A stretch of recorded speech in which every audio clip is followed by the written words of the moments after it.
గతవారం దేవుడు అనేక రీతిగా అద్భుత కార్యాలు, సూచక క్రియలు మన దైనందిన జీవితంలో ఎన్నో జరుగుతుంటాయి. కొన్ని కనిపిస్తాయి, కొన్ని మనకి కనిపించకుండా జరిగిపోతాయి. ఏది ఏమైనా కూడా దేవుని సన్నిధిలో మనం అందరూ వచ్చి దేవుని కృతజ్ఞత స్తుతి అర్పించడం మన బాధ్యత. దేవుడు మానవుడు నిర్మించాడంటే ఆయన ఉద్దేశం ఒకటే, నన్ను స్తుతించాలి, నన్ను ఆరాధించాలి అనే దేవుడు ఒక ఉద్దేశం కలిగి ఉంటాడు. ఆయన కోరేది ఏమీ లేదు. మీ సంపాదన అడుగుతలేదు, మీ బలిదర్పణలో ఏదో ఒకటి అంటూ అది కూడా అర్పణ అడుగుతలేదు, ఇక వేరే వేరే విషయాలు ఏమీ అడుగుతలేదు. కానీ ఆయన మీ హృదయము నాకు ఇవ్వండి. ఈరోజు ఎంతో మంది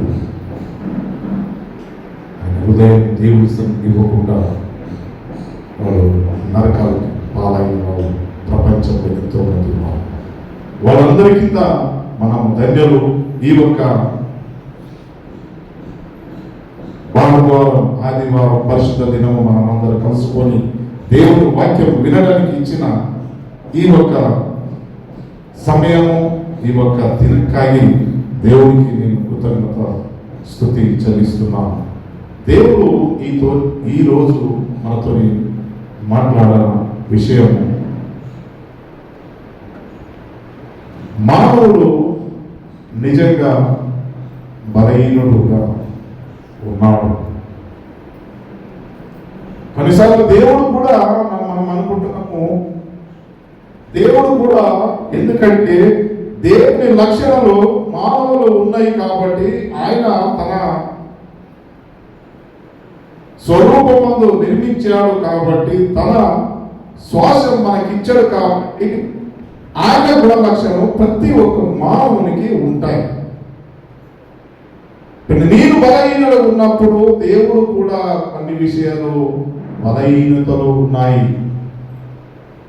మీరు అనుకోవచ్చు, దేవుడు ఏడయ్యా బలహీనుడు ఉన్నాడు అంటారు. దేవుడు కూడా కొన్ని విషయాలు బలహీనతలు ఉన్నాయి. కారణం ఏంటి? కొన్ని సందర్భాల్లో దేవుడు కూడా మమ్మల్ని క్షమిస్తానే పోతున్నాడు. అది కూడా అతని బలహీనతనే. మనం ఎన్ని తప్పులు చేస్తే కూడా దేవుడు ఈయన మళ్ళా మారుతాడో ఏమో, ఇంకా ఈయనను జీవితం చేసి సైతదో ఏమని అతను క్షమిస్తానే ఉన్నాడు. అయితే కూడా మనము అవన్నీ మర్చిపోయి ఇంకా తప్పులు చేస్తా ఉంటున్నాం.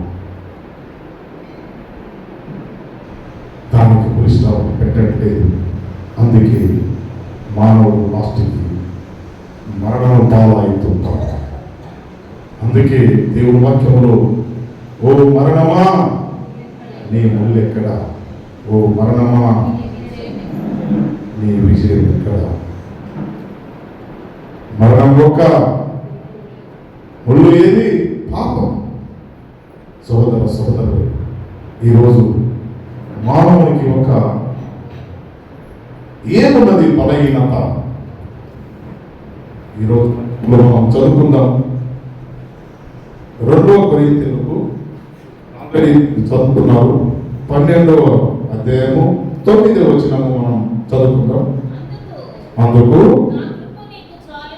నా కృప నీకు చాలును, బలహీనత యందు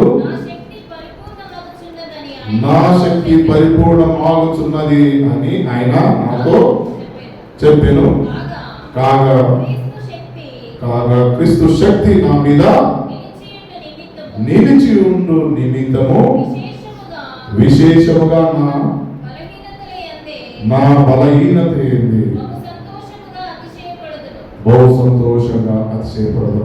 దయచేసి అందరూ కనుమూసుకుని ఉన్నట్లయితే ప్రార్థన చేస్తున్నాము. ఈ వాక్యం దేవుడు మాట్లాడాలి. I will worship you with all of my heart. I will worship you with all of my mind. I will worship you with all of my strength. You are my Lord. You are my Lord.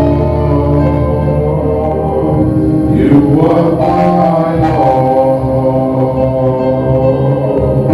You are my Lord.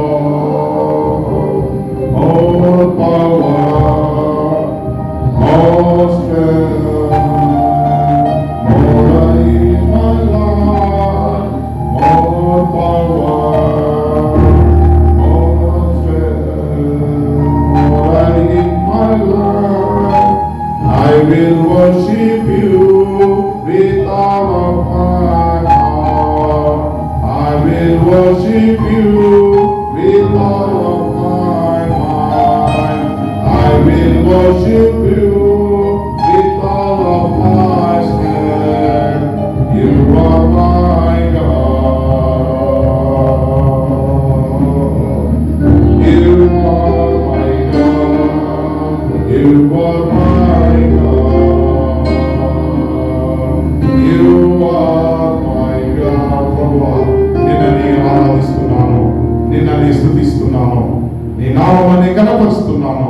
పరలోకమందున్న మా తండ్రి, నీవే మాతో మాట్లాడమని ప్రార్థన చేస్తున్నాను. నా చేతులెత్తి నీ సన్నిధిలో, నీ పాద సన్నిధిలో వేడుకుంటున్నాను. ప్రభువా, వచ్చిన మన ప్రతి ఒక్క సంఘస్థులను నీవే నా నోటిలో మాట్లాడమని ప్రార్థన చేస్తున్నాను. హృదయం కలగ చేయండి, నీ వాక్యం విన్న మనసు కలగ చేయండి, నీ వాక్యము గ్రహించ హృదయం కలగ చేయమని ప్రార్థన చేస్తున్నాను. ప్రభువా, నీ పరిశుద్ధ ఆత్మతో నింపమని ప్రార్థన చేస్తున్నాను. అపోస్తలుల కార్యం 1:8 ప్రకారంగా నా ఆత్మ మీ మీద వచ్చినప్పుడు మీరు శక్తిని పొందుటకు ప్రతి ఒక్కరికి నీ పరిశుద్ధ ఆత్మ నింపమని ప్రార్థన చేస్తున్నాను. నేను మాట్లాడితే ఎవరు కాదు ప్రభువా, నీవు మాట్లాడమని ప్రభువా, చీకటి శక్తులు కానీ, అంధకార శక్తులు కానీ, దురాత్మ శక్తులు కానీ మరి ఎవరు కూడా నిద్రపోకుండా నీ వాక్యం విన్న మనసు ప్రతి ఒక్కరికి దయచేయమని యేసునామములో తండ్రి, ఆమేన్, ఆమేన్. దేవుడు మనకి స్తోత్రం కలుగును గాక. మరి దేవుడు మీ మైండ్, మీ ఆలోచన, మీ తలపు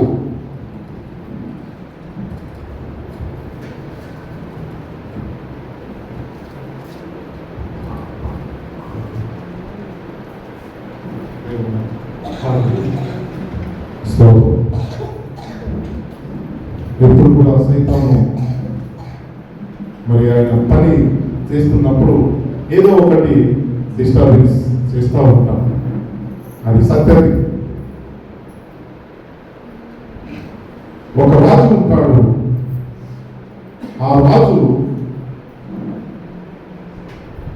చాలా కాలం నుంచి ఆయన ఆలోచన ఉంటుంది, నేను ఇంత హ్యాపీగా ఉంటున్నాను, ఇంత సంతోషంగా ఉంటున్నాను, మరి చాలా మంది చనిపోతున్నారు, నాకు కూడా ఒక రోజు చావు వస్తుంది కదా, మరి దేవునికి అడుగుతాం. దీని అన్ని దానికి మందు ఉంది, అన్ని దానికి రోగం కావాలంటే స్వస్థత పరుస్తారు, ప్రతి ఒక్క దానికి ఒక మార్గం ఉంది. మరి చావు కూడా నిలిపే మార్గం ఉండొచ్చు కదా అని ఆయన ఆలోచన చేసి మరి ఆయన రాజ్యంలో ఉన్న ఒక ఋషి దగ్గరికి వెళ్తాడు. ఆయన ఋషి దగ్గరికి వెళ్ళినప్పుడు ఆ ఋషికి అడుగుతాడు, ఋషి గారు ఏమని, నేను చావకూడదు, ఈ సామ్రాజ్యమును నేను ఇలాగే జీవించాలి, ఇలాగే పరిపాలన చేయాలి, నాకు చావు రాకూడదు, మరి దీనికి పరిష్కరించు, నాకు మార్గం చూపెట్టు, నేను వెళ్ళి నీవు ఏది చెప్తావు అది నేను చేయడానికి సిద్ధంగా ఉన్నాను అని ఆయన చెప్తాడు. చెప్పినప్పుడు ఋషి ఆయనకు రాజుకి చెప్తాడు, నీకు చాలా కూడా అనుకుంటే నేను ఒక మార్గం చెప్తున్నాను, నీ వాడికి వెళ్ళాలి, చెప్పండి ఏ మార్గం ఉన్నది చెప్పండి అన్నప్పుడు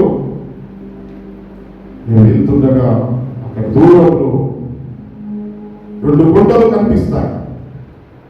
ఆ కొండల మధ్యలో ఒక నది, ఒక జల పారుతుంటుంది.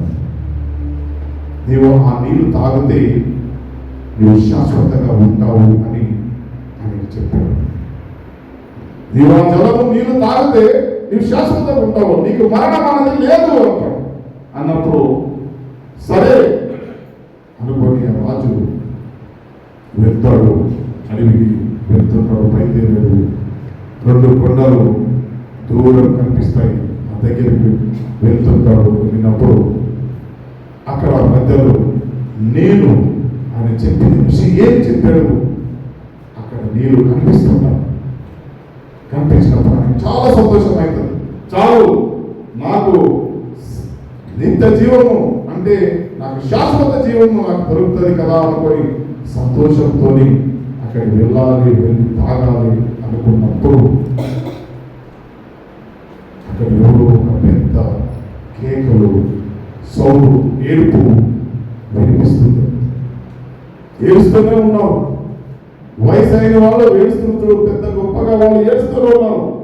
సరే ఇటువంటి అరణ్య ప్రదేశాన్ని ఈ ప్రదేశంలో ఎవరున్నారు అని అటు ఇటు చూసినప్పుడు అక్కడ వయసు అయిన వాళ్ళు, ముసలోళ్ళు, 100 సంవత్సరాలు దాటిన వాళ్ళు అక్కడ ముసలోళ్ళు కనిపిస్తారు.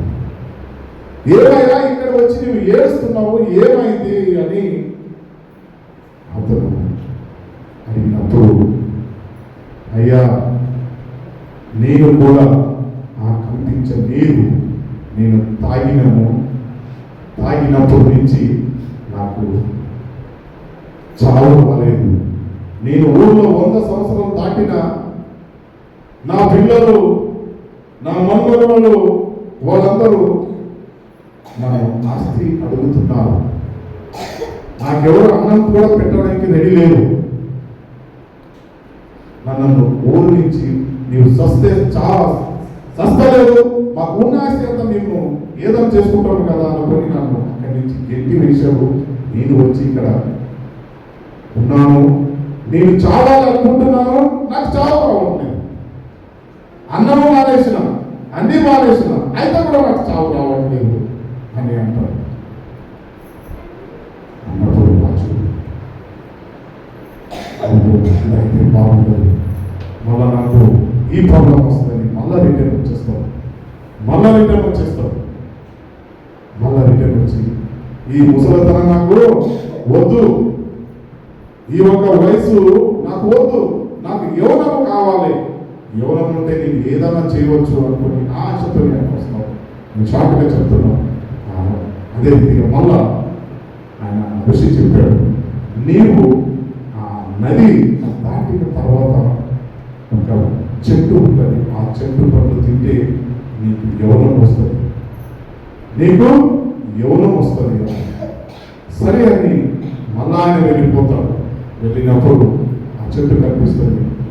చెట్టు ఇంకా దూరమే ఉంటుంది. చూస్తాడు, చెట్టు ఉన్న పండు మొదలై ఉంటుంది. దగ్గరికి వెళ్ళాడు, తీసుకున్నాడు, తినాలనుకున్నాడు. అప్పుడు ఇంకొకటి సౌండ్, అన్నా తమ్ముడు పెద్ద కొట్లాట సౌండ్ వస్తాడు. నన్ను చూస్తావు ఏమనుకుంటాను అని వాళ్ళు కొట్లాడుతున్నావు.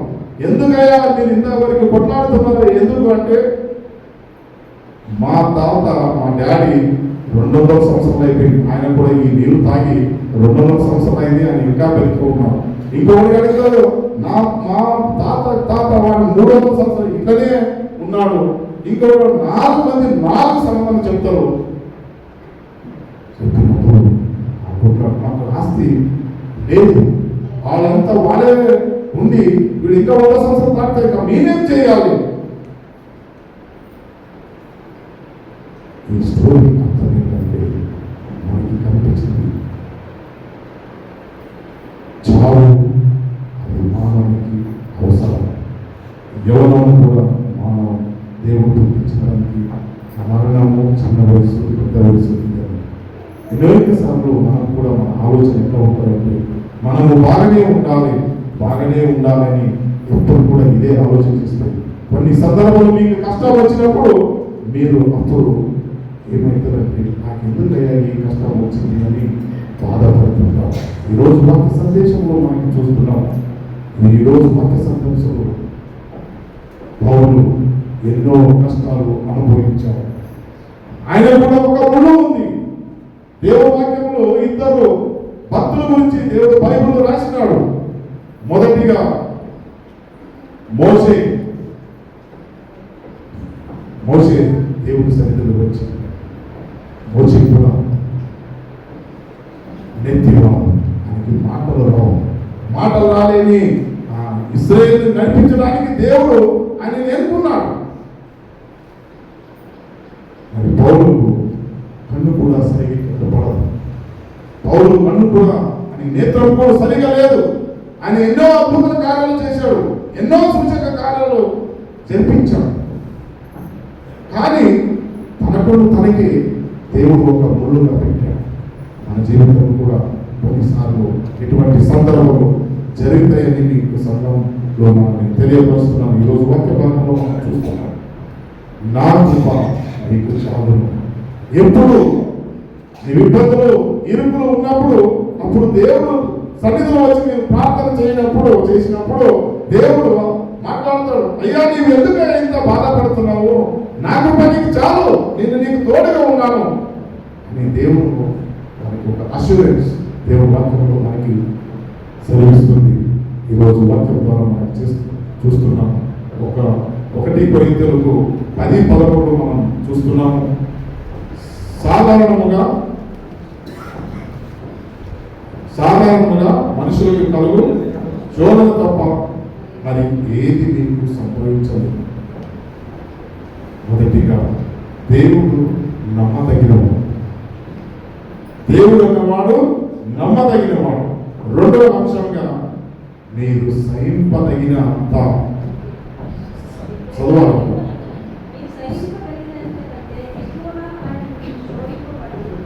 ఎక్కువగా ఆయన మిమ్మల్ని శోధింపబడని. మూడవది అంతేకాదు ఎక్కువగా ఆయన మిమ్మల్ని శోధింపబడలేరు, అంతేకాదు సహింపగలగటకు ఆయన శోధనతో కూడా తప్పించుకునే మార్గం కలుగు చేయను. మరి ఎన్నో శోధనలు కష్టాలు వచ్చినప్పుడు నేను దేవునికి ఇదే ప్రార్థన చేస్తున్నాను. మరి ఇదంతా పని మేము చేస్తున్నాం. ఎన్నో సందర్భాలు నిద్ర కూడా రాదు. కొన్నిసార్లు ఆలోచనలో పడినప్పుడు నిద్ర కూడా రాదు. మరి దేవుడు ఒక ఆశీర్వదిస్తాడు. నా కృపకి చాలా ఎందుకు చింతిస్తున్నావు, ఇదంతా నా పనిగా కదా, ఎందుకు చింతిస్తున్నావు? మోషకు తోడున్న దేవుడు, పౌలుకు తోడున్న దేవుడు, నీకు తోడున్నాను, ఎందుకు నీవు భయపడుతున్నావు? అనేక మంది కూడా అనేక ఆలోచనతో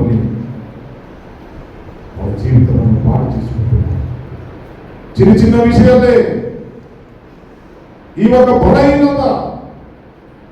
చిన్న బలహీనత గురించే వాళ్ళు ఆలోచన పడి నేను ఇంత నాకు అప్పువైంది, ఇంత బాధ కలిగించింది, నేనేం చేయాలని సైతాన్ని ఎప్పుడు కూడా బలహీనతను తీసుకొని పోతాడు. అధైర్యపడవలసిన సంఘటన ఏది ఏమైతే కూడా నా కృప నీకు చాలును అని దేవుడు ఒక ఆశీర్వదిస్తున్నాడు, ఒక ప్రామిస్ చేస్తున్నాడు. నా కృప నీకు చాలును, నీవు ఎందుకు భయపడుతున్నావు అని మరి పరితలో చూసినప్పుడు మరి దేవుడు నమ్మదగినవాడు, యేసు ప్రభు నమ్మదగినవాడు. రెండోది ఆయన సైన్స్ కంటే ఎక్కువగా మీకు బాధలు ఇవ్వడు. మీరు ఎంత సహించగలరు అంతే మీకు ఇస్తాడు. ఆ సందర్భం ఎంతో మందికి తెలియదు కాబట్టి వాళ్ళు ఎంతో మంది ఏం చేసుకుంటారో, కొంతమంది నీళ్లు పడిచేస్తున్నారు, కొంతమంది ఉరి తీసుకొని చేస్తున్నారు, కొంతమంది వాళ్ళ ఆలోచన ఎందుకైనా ఈ బతుకు నేను ఓన్లీ వేస్ట్ కదా అనుకొని అటువంటి ఆలోచన కలిగి ఉన్నారు. ఈరోజు దేవుడు మిమ్మల్ని నన్ను కూడా హెచ్చరిస్తున్నాడు.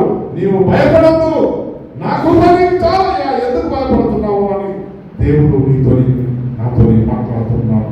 ఫిలిప్పీయులకు 4:13 మనం చూస్తున్నాం. నన్ను బలపరిచినవని ఎందే నేను సమస్తమును చేయగలను. మరి ఎప్పుడు దేవుడు నిన్ను బలపరిచినప్పుడు ఆయన సమస్తమును చేయగల శక్తివంతుడు ఆయన ఉన్నాడు. మీరు అధైర్యపడదు. నీ దగ్గర బలహీనత ఉందని దేవుడికి ముందే తెలుసు. నా దగ్గర బలహీనత ఉన్నదని దేవుడికి తెలుసు. కానీ నేను మిమ్మల్ని బలపరచమాట నేనున్నాను. ఎందుకు మీరు అధైర్యపడుతున్నారు అని దేవుడు మీతో మాట్లాడుతున్నాను. మీరు అనుకుంటున్నారు నాతో ఏమీ కాదు, నా దగ్గర డబ్బు లేదు, నేను ఎట్లా బతకాలి, నా ఇల్లు ఎట్లా కట్టుకోవాలి, నా ఇల్లు అనేక ఆలోచనలో మీ మైండ్ అంతా తిప్పుతూనే ఉంటుంది. కానీ దేవుడు అంటున్నాడు, నేను మీ తోడుగానయ్యా, నేను ఎందుకు భయపడుతున్నాను? సృష్టించిన వాడు నేనే కదా. మోషకు దేవుడు మాట్లాడుతున్నాడు, నీతో కూడా మాట్లాడుతున్నాడు. ఈరోజు వాక్యంలో చూస్తే అర్థమవుతుంది. నిర్గమకాండము 3:11-12. అందుకు మోషే, నేను ఫరో యొద్దకు వెళ్ళటకును ఇశ్రాయేలు ఐగుప్తు నుండి తోడుకొని పోటకును ఆయన నిక్షేపంగా తోడై ఉండెను. నేను నిన్ను సూచన నీవు ఆ ప్రజలను ఐగుప్తుల నుంచి తోడుకొని వచ్చిన తర్వాత నీ పర్వతం మీద దేవుడు మోషే చిత్తగించాడు. చూడండి, మోషే అంటున్నాడు, అయ్యా నీవు ఇశ్రాయేలు జనులను తోడుకోవడానికి నేను ఏర్పరచుకున్నానయ్యా అంటే నేను బలైనడు కదా. అంటే దేవుడితోని మోసే దేవుడితోని ఒక బంధుత్వంతోని, అన్నతమ్ముల బంధుత్వము, మరి తల్లిదండ్రుల బంధుత్వంతోని మాట్లాడుతున్నాడు. నేను చేతకాని వాడయ్యా, నేను ఏడయ్యా అంత ఇశ్రాయేలు జనులను ఫరో ముందు నేను ఏం మాట్లాడాలి? అప్పుడు దేవుడు అంటాడు, అరే మోసే నీకు నోరించిన వాడు నేనే కదయ్యా అని అంటాడు. అయ్యా నేను నెత్తివాడయ్యా, నేను మాట్లాడడానికి రాదు, నాకు తెలుగు రాదు, చక్కగా హిందీ రాదు, నాకు ఇంగ్లీష్ రాదు, ఏ భాష రాదు. ఆయన భాష పరిజ్ఞానం ఉంటాడు. ఆయన ముందు నా నోటి మాటలు నేను ఏం పలకలో నాకు తెలియదు అన్నప్పుడు దేవుడు అంటాడు, నేను నీకు నోరించిన వాడు నేనే, నీకు గుడ్డి కళ్ళు ఇచ్చిన వాడు నేనే, నీ కాలు ఇచ్చిన వాడు నేనే, నీ శరీరం అవయవాలను తయారు చేసిన వాడు నేనే. నేనెందుకు భయపడుతున్నావయ్యా, నేను నీ తోడుగా ఉంటున్నాను అన్నప్పుడు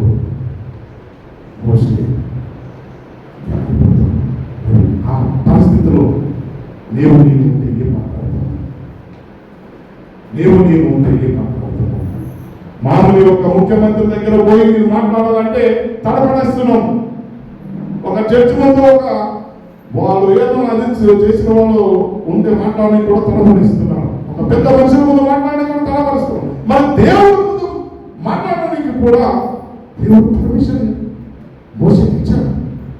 ఎంత భాగ్యవంతుడే యేసు మోషే. మరి మనకు అటువంటి భాగ్యం దేవుడు దయచేయాలని ఈరోజు దేవుడు నీతో నాతో మాట్లాడుతున్నాడు. దేవుడు కలవరి సంఘం ద్వారా మాట్లాడుతున్నాడు. అసాధ్యమైనది ఏది లేదు, అంత సాధ్యమే. నా కృప నీకు చాలా దేవుడు నీతో నాతో. మరి అదే రీతిగా మనం చూస్తున్నాము. నిర్గమకాండము 4:10 మానవునికి నోరించిన వాడు ఎవరు? మోషే. ప్రభువా ఇంతకు మునుపైనను నీ దాసునితో మాట్లాడినప్పటి నుండి నేను మాట నేర్పరిని కాను, నేను నోటి మాంద్యము నాలుక మాంద్యం కలవాడనని యెహోవాతో చెప్పగా 4 వచనం 10 వచనం సార్ 10 వచనం యెహోవా దాసునితో మాట్లాడినప్పటి నుండి అయినను నేను మాట నేర్పరిని కాను, నేను నోటి మాంద్యము నాలుక మాంద్యం కలవాడనని యెహోవాతో చెప్పగా యెహోవా మానవునకు నోరించిన వాడు ఎవడు? మానవునికి నోరించిన వాడు ఎవడు? మగవానినే గాని చెవిటివానిగా గాని దృష్టి గలవానిగానే గాని పుట్టించిన వాడెవడు? యెహోవానైన నేనే కదా. యెహోవానైన నేనే కదా. కాబట్టి వెళ్ళుము, నీ నోటికి తోడై ఉండి నీవు ఏమి పలకవలసినది బోధించదనని ఆతనంతో చెప్పాను. ఒక అథ్లెటిక్ రన్నింగ్ చేసేవాడు, అప్పుడు మనం చూస్తున్నాం, ఒక రన్నింగ్ చేయడం ఉన్నప్పుడు ఆ టీచర్ చెప్తాడు, నువ్వేం భయపడద్దు, పరిగెత్తు, ముందుకు చూసుకొని పరిగెత్తు. ఆ ఒక్క టీచర్ చెప్పిన ఒక వర్డ్ బట్టి ఆమె పరిగెత్తనే ఉంటారు. అయితే మోషే కూడా దేవుడు చెప్పిన మాట వీడి ఇశ్రాయేలును నడిపిస్తారు. సోదరులు, ఈరోజు మనం నేర్చుకుంటున్నాము, వాక్యంలో మనం నేర్చుకుంటున్నాము. మరి దేవుడు నేను మరి ఆయన సన్నిధిలో నడిస్తే తప్పకుండా దేవుడు మాట్లాడతాడని వాక్యంలో మనకు హెచ్చరిస్తున్నబడుతుంది. లూక్ చాప్టర్ 13:10-12 మనం చూస్తున్నాము. 10-12 మనం చూస్తున్నాము. ఒక దయ్యము పట్టిన స్త్రీ, ఒక దయ్యము 12 సంవత్సరాలు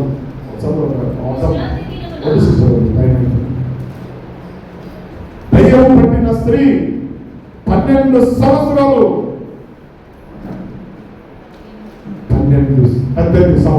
18 సంవత్సరాలు ఆమెకు దయ్యము పెట్టి ఆమె 18 సంవత్సరాలు వరికి వస్తుంది. ఇట్లా ఆకాశం చూడాలంటే కూడా ఆమె లేదు. అటువంటి పరిస్థితులు ఆదివారం రోజు ఆమె స్వస్థపరిస్తే మరి ఏమనుకుంటున్నాడు చాలా మంది, మనం కూడా ఏదైనా ఒక మంచి పని చేసాం, పెద్ద గొప్ప చేశారు అని. ఆ రోజు కూడా అదే టైప్ ఉన్నారు జనాలు, ఈ రోజు కూడా అదే టైప్ ఉన్నారు. There is no change. ఒక మనిషి మారు మనసు పొందితే నేను చాలా పెద్ద భక్తుడు మారాడు అంటారు.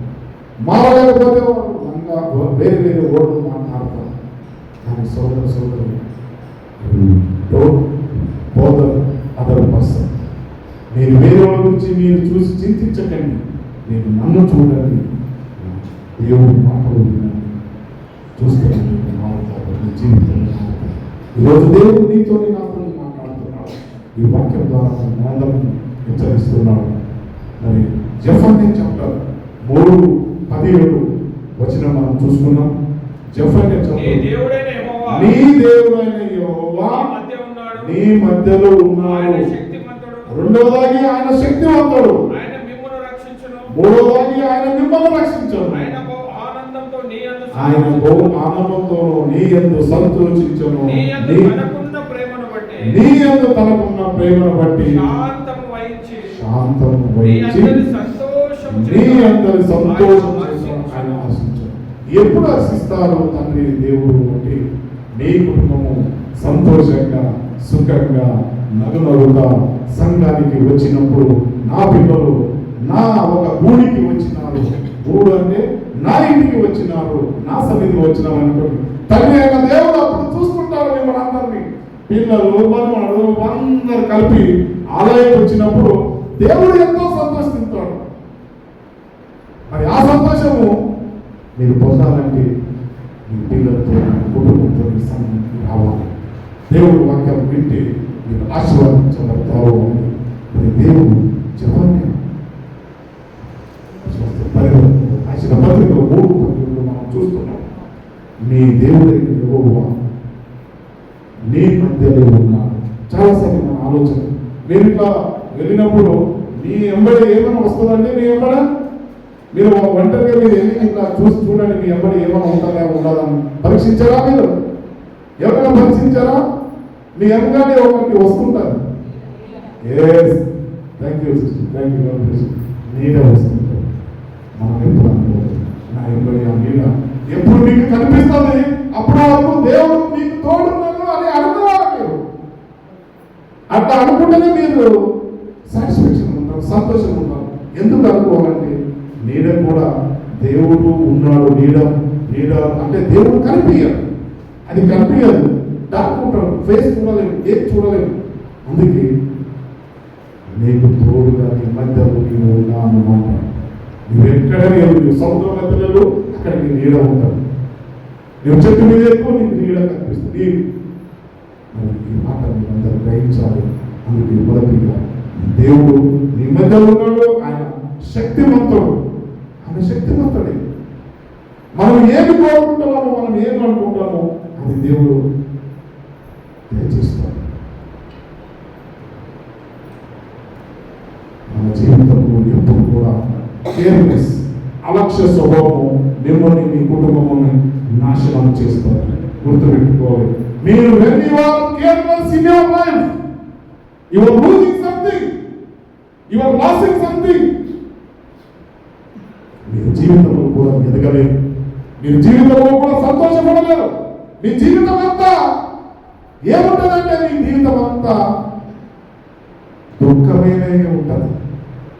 దేవుడు మీకు సమర్పించినప్పుడు మీరు సమయాలను సద్వినియోగం చేసుకుంటేనే మీరు జీవితంలో బాగుపడుతున్నారు. లేదు సాయిగారు నేను ఆరాంస నిద్రపోతాను, ఆ పని ఉన్నప్పుడు నిద్రపోతుంటే నాశనం అయితే మీరే, నీవు కాదు. చెప్పేవాడు ఎప్పుడు నాశనం కాదు.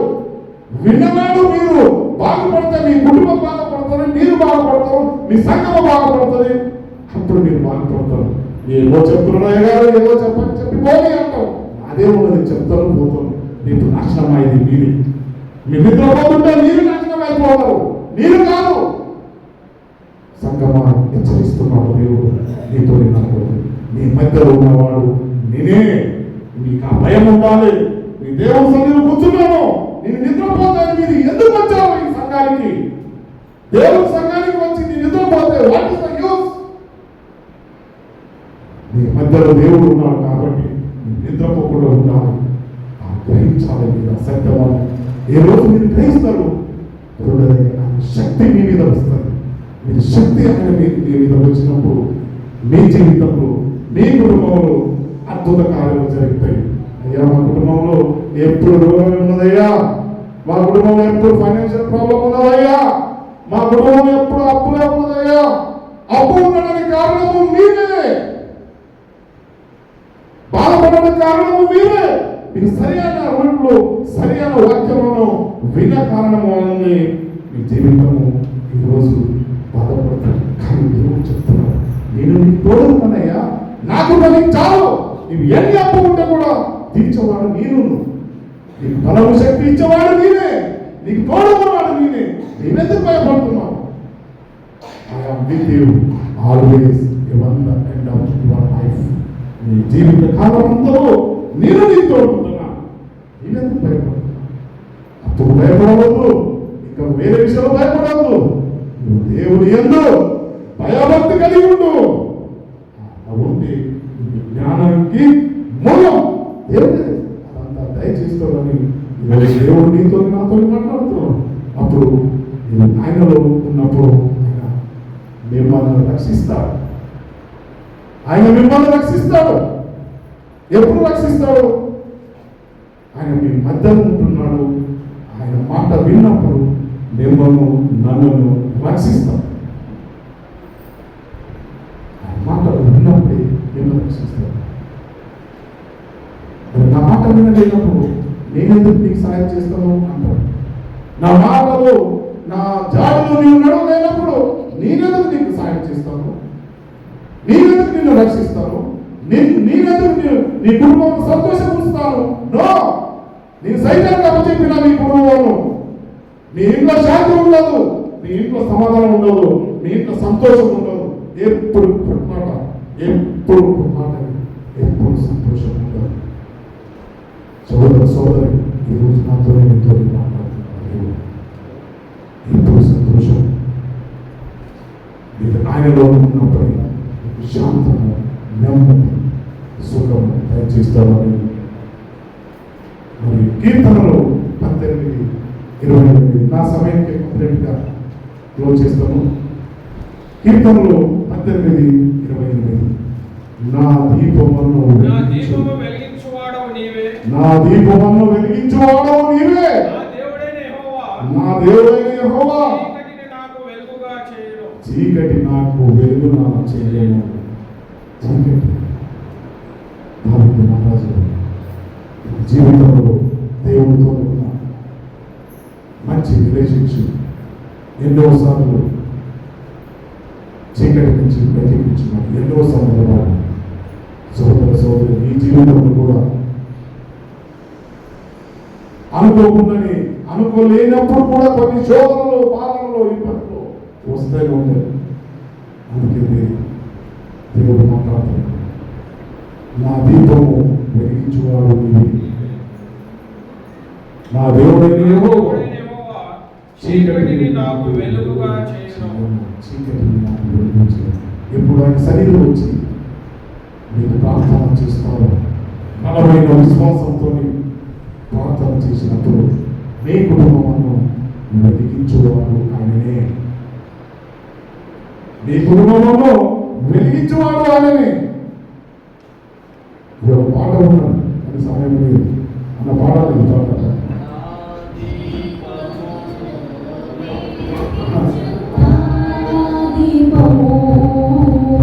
యేసయ్యా నీవు వెలిగించినావు సుడిగాలిలోనైనా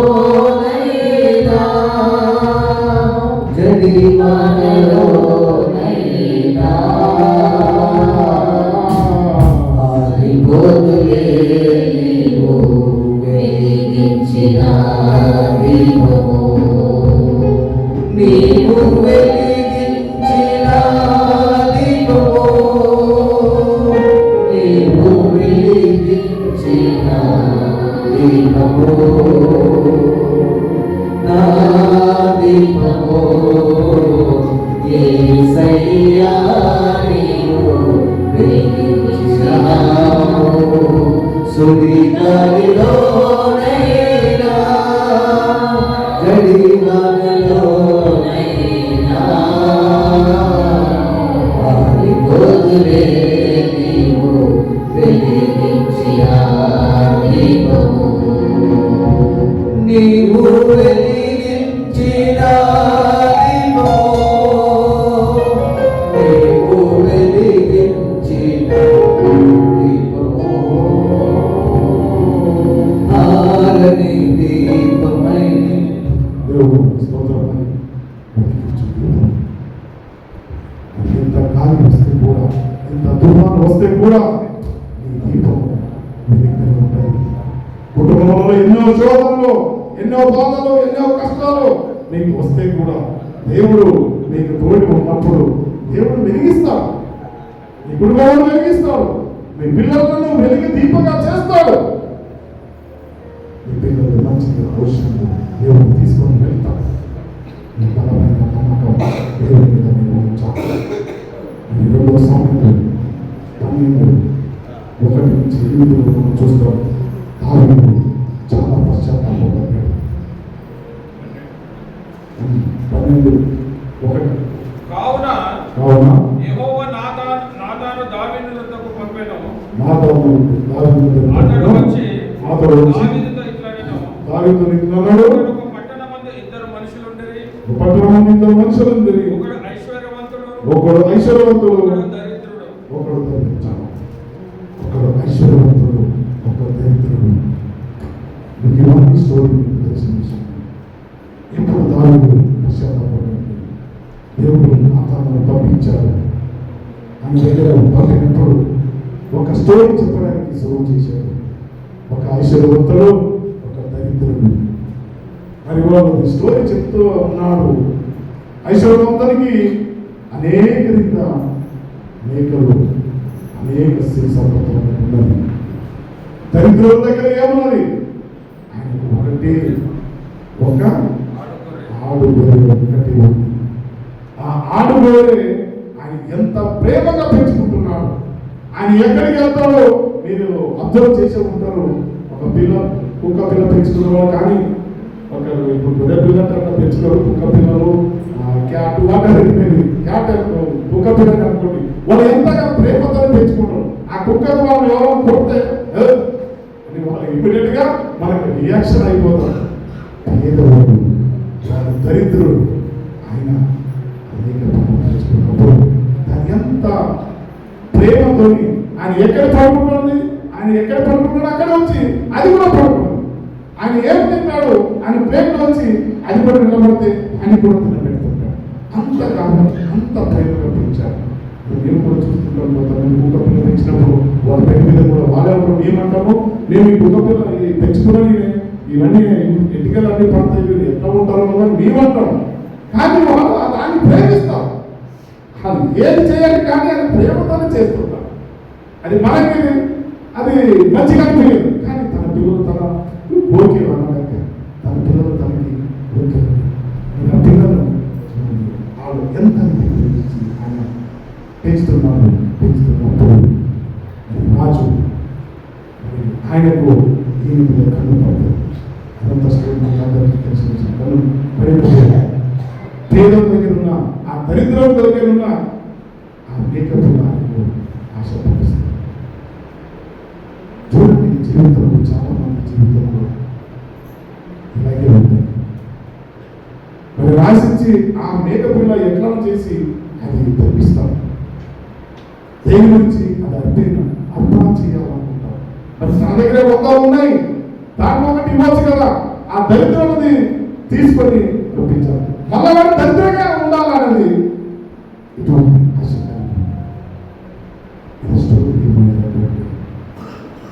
నాతో దగ్గర దాని దగ్గర మాట్లాడుకోవాలి వచ్చి చెప్పినప్పుడు దాని చెప్తున్నాడు మరి ఇంత దుర్మార్గుడు ఉన్నాడయ్యా ఆయన దగ్గర అనేక గొర్రెలు ఉంటాయి కదా, మరి పాప దరిద్రుడి దగ్గర ఒక మేక ఉంటే కూడా అది కూడా ఆయన వదలలేదు. ఆయన ఎంత దరిద్రుడు, ఆయనకు పనిష్మెంట్ ఇవ్వాలి. ఒక్క గొర్రెకి 4 గొర్రెలు ఇవ్వాలి, పనిష్మెంట్ ఇవ్వాలి అని దావీదు చెప్పినప్పుడు ఎవరు అటువంటి దుర్మార్గుడు, ఎవరు ఊరించి అటువంటి గుణలక్షణ కలిగిన శ్రీమంతుడు ఎవరు, ధనికుడు ఎవరు కాదయ్యా, అది నీవే. నాతాను దావీదును చూసి మనుషుడు నీవే, మనుషుడు నీవే, వేరేవాడు ఎవరు కాదు. అప్పుడు దావీదు జీవిత వెనక ఉన్న బ్యాక్గ్రౌండ్, వెనక ఆయన చేసిన నేరము పాపము పని అని జ్ఞాపకం చూసుకొని దేవుని సన్నిధిలో వచ్చి పశ్చాత్తాపడతాడు. దేవుడా, నేను చేసింది తప్పైంది కదా, నేనే కదా అటువంటి దుర్మార్గుడు, నేనే కదా ఇంత దుర్మార్గుడు అని పశ్చాత్తాపడతాడు. సోదరి మన జీవితంలో కూడా ఎన్నో విషయాలు ఇటువంటి మనం అనుకుంటున్నాము. మనం ఇప్పుడు కూడా ఇతరులకి సహాయం చేయాలని మన లక్ష్యంలో ఉన్నాము. మన దరిద్రుల దగ్గర ఉన్నది కూడా తీసుకుంటే లేని వాళ్ళ దగ్గర కూడా వాక్యము సమస్యలు ఉన్నవానికి ఇంకా ఎక్కువ, లేని వాళ్ళ దగ్గర ఉన్నది కూడా తీసివేయబడుతుంది.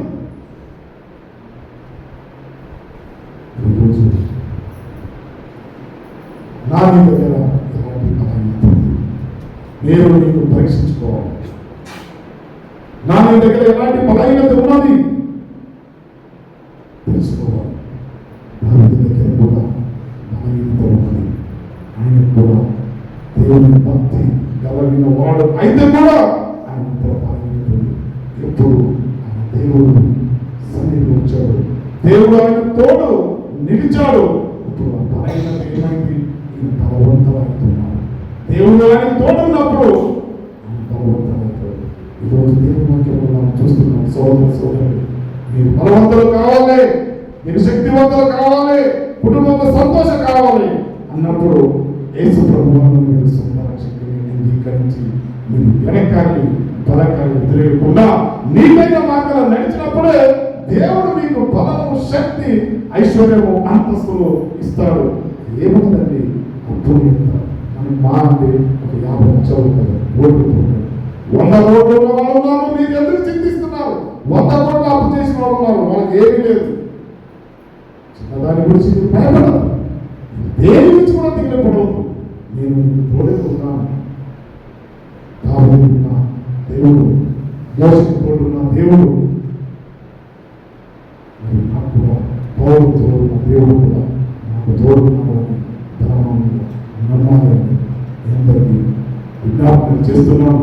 5 పెద్దలు 1-30 అదేం చెప్పను చదువు, ఎందుకంటే న్యాయపతిలో దేవుడు మరి సంవత్సరం ఎంత రీతిగా లేదు ఆల్రెడీ మీకు ఇవన్నీ తెలుసు. ఆయన దగ్గర ఉన్న ఒక వీక్నెస్, ఆయన తలలో ఉన్న ఎంటికలు మాత్రం చెవి పెట్టకుండా ఉంటేనే ఆయనకు బలం ఉంటుంది. ఆ చెవిని ఎప్పుడు అది కట్ చేస్తే, ఆయన ఎంటికలు కట్ చేస్తే ఆయన బలము, దేవుని ఆత్మ ఆయన నుంచి వెళ్ళిపోతుంది.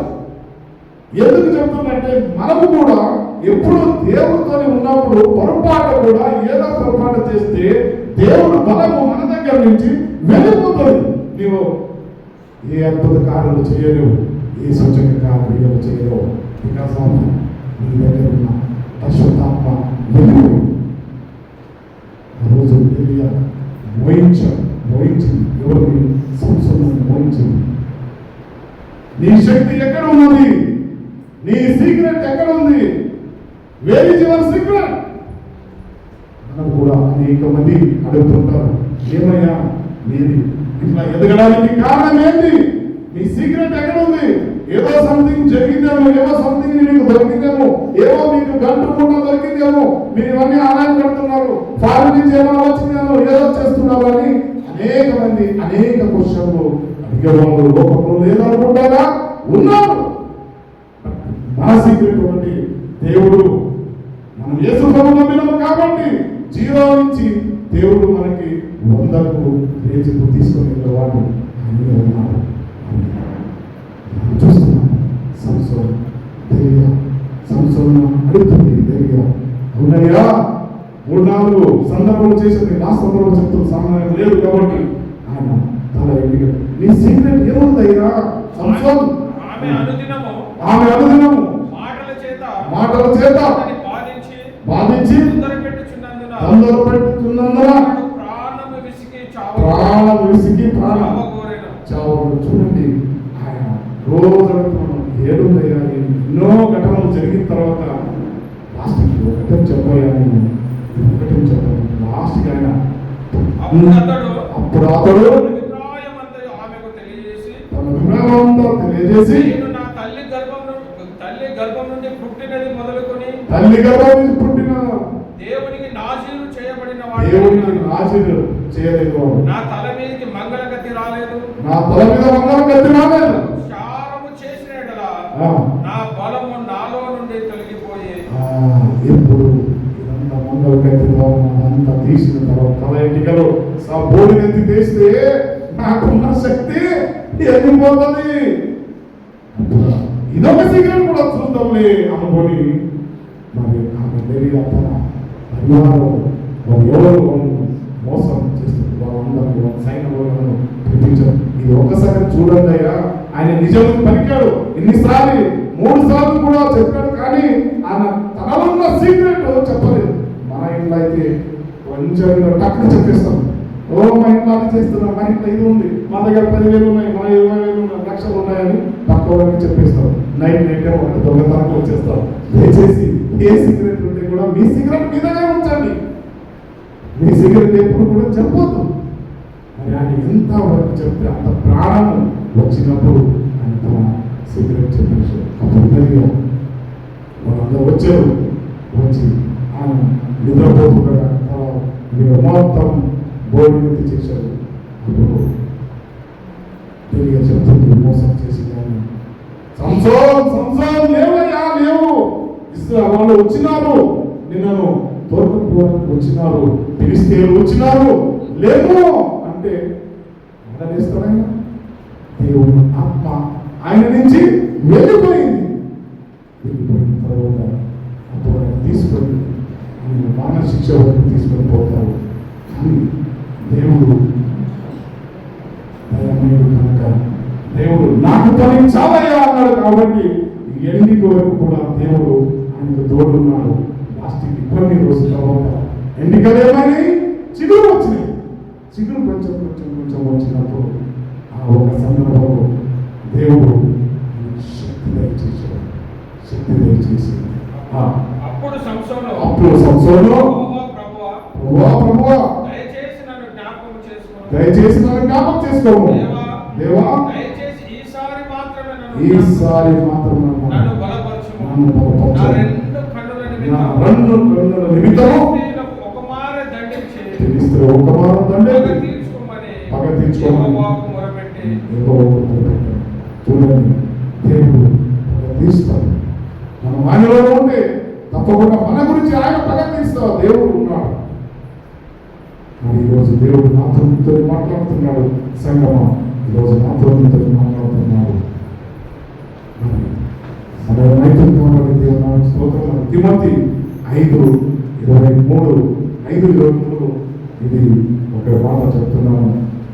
5:23 ఇంకా మీదట నీరు త్రాగటగా నీ కడుపు జబ్బు నిమిత్తము తరచుగా వచ్చు బలహీనతల కోసరమును ద్రాక్షారసము కొంచెముగా పుచ్చుకొనుము. ఎప్పుడు మనం బలహీనతలు ఉంటాము. మనం బలహీనత ఉన్నప్పుడు ప్రతి ఒక్క డాక్టర్ ఏం చెప్తారు? మీరేం చేయాలి?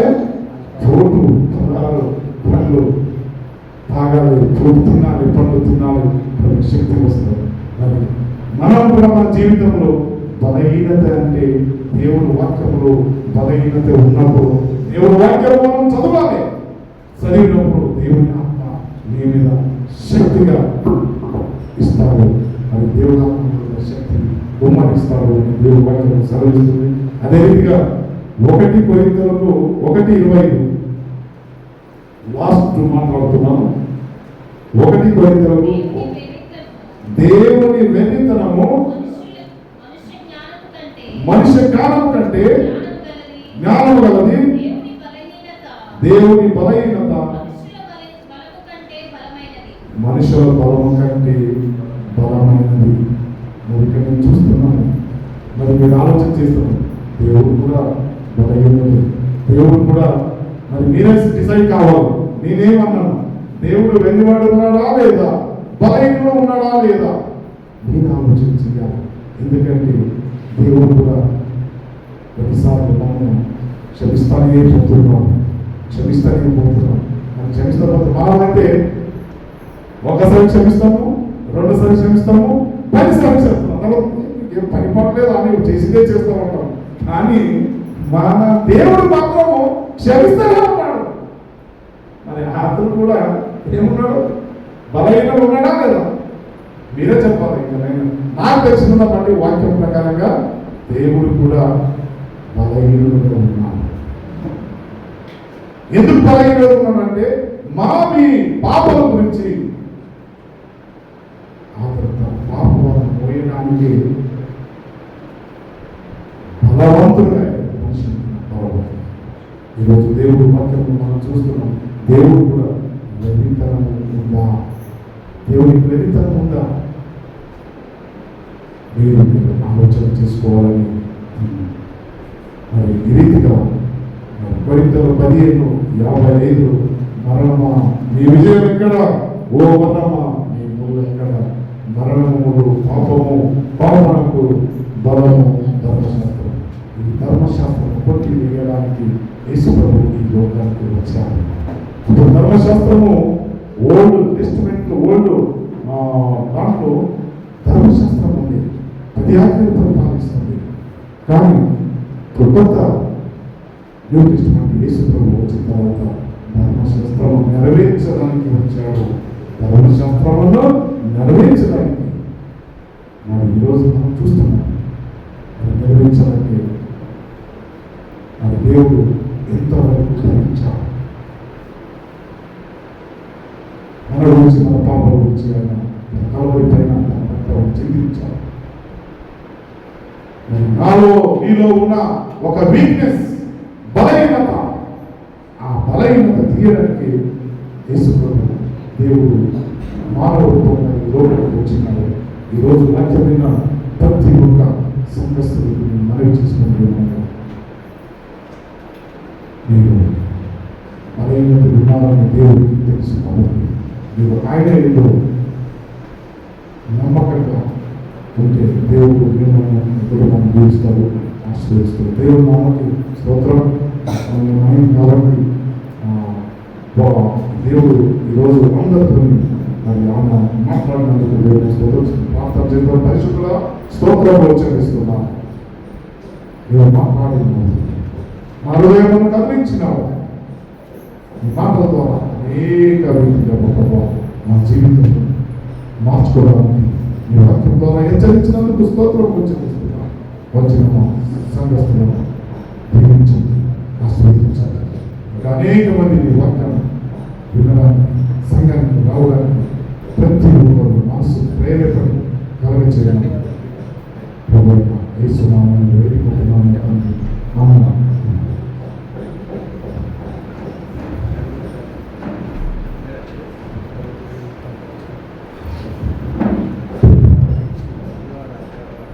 దేవుని నామమున స్తోత్రాలు. మరి చక్కని వాక్యము అందించినటువంటి దైవ సేవకులు మరి సంఘం